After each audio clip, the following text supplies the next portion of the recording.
ہمارے اس گاؤں کی ایک بہت اہم شخصیت ہے، گاؤں ٹوٹے سے ہی ان کا تعلق ہے، اور ماشاءاللہ بڑا لگاؤ ہمارے اس ادارے سے وہ رکھتے ہیں، بڑی عقیدت اور محبت ہم سے اور ہمارے بچوں سے اور ہمارے مدرسے سے وہ رکھتے ہیں۔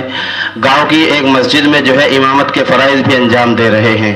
ماشاءاللہ وہ پورے پروگرام میں یہاں ہمارے معاون کی حیثیت سے بھی رہے ہیں، انہوں نے بھرپور تعاون ہمارا کیا ہے ہمارے نظام کو بنانے میں، سنوارنے میں اور اس نظام کو منظم طریقے سے چلانے میں۔ میں قاری صاحب کو بھی زحمت دینا چاہوں گا، جن سے مراد میری قاری محمد داؤد صاحب ہے۔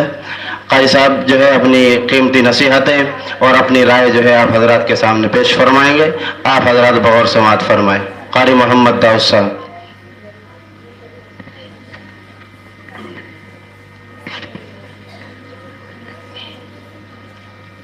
بسم اللہ الرحمن الرحیم، نحمدہ ونصلی علی رسولہ الکریم۔ ماشاءاللہ بھائی، ہمارے مشفق و مہربان قاری محمد ارشاد صاحب، ان کی اس مدرسے پر بہت محنت ہے۔ اس مدرسے پر بہت سے حالات بھی آئے، لیکن یہ اپنے پڑھائی کے نظام کے لیے، اپنی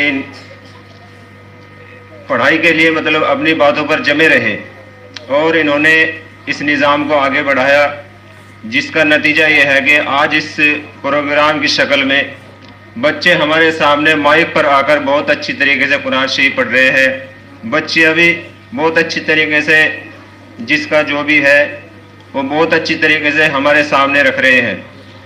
ماشاء اللہ بھائی، قاری صاحب کی بہت اچھی محنت ہے، اور میں سبھی بچوں سے گزارش کروں گا کہ اس پروگرام میں سبھی بچوں کے جو ہے اس میں انعامات بھی دیے جائیں گے، لیکن اس میں جو بھی اچھا ہوگا اس کو انعامات دیا جائے گا۔ اس میں جو دوسرے بچے ہوں گے اس میں ایک دوسرے کو دیکھ کر کوئی بھی اشکال نہ کرے، بلکہ یہ سوچے کہ ہماری محنت ہے، انشاءاللہ آگے پروگرام ہوگا اس میں ہمارا بھی نمبر آئے گا، اور بھی سبھی بچے زیادہ سے زیادہ محنت کریں۔